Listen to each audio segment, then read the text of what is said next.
Jesus tells the parable of the laborers in the vineyard, Matthew 21-16, which is found only in the Gospel of Matthew. He was responding to Peter's question in Matthew 19:27. "We have left everything to follow you. What then will there be for us?" Peter wanted to know what reward would be given to those who give up everything to follow Jesus. In response, Jesus explains this truth about the kingdom of heaven. In first-century Israel, planting, maintaining, and harvesting vineyards was strenuous work requiring hard physical labor, and the summers were extremely hot. Additional laborers were frequently required to get all the work done, so the owner of the vineyard went to the marketplace very early in the morning to find workers for the day.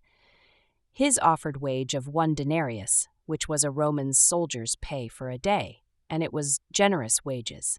The workers in the first group were more than happy to work for the generous wage. Apparently, the workers were sufficiently confident of the landowner's character that they trusted him at his word. Altogether, 4 groups of workers were hired, the last group just 1 hour before the end of the day.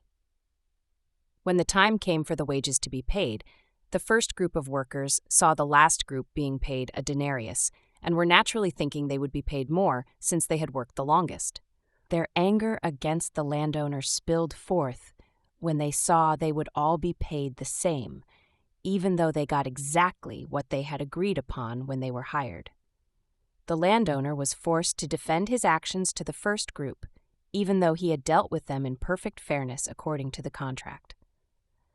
The landowner, whose decision to pay all the workers the same was an act of mercy, not injustice, represents God, whose grace and mercy are shed abundantly upon those of his choosing. Romans 9:15-16. For he says to Moses, "I will have mercy on whom I have mercy, and I will have compassion on whom I have compassion." In the matter of salvation, God's grace and mercy are given to those whose self-righteous works could never obtain it. Romans 3:23. We are all sinful and fall short of the glory of God, but His grace is sufficient to redeem all who believe.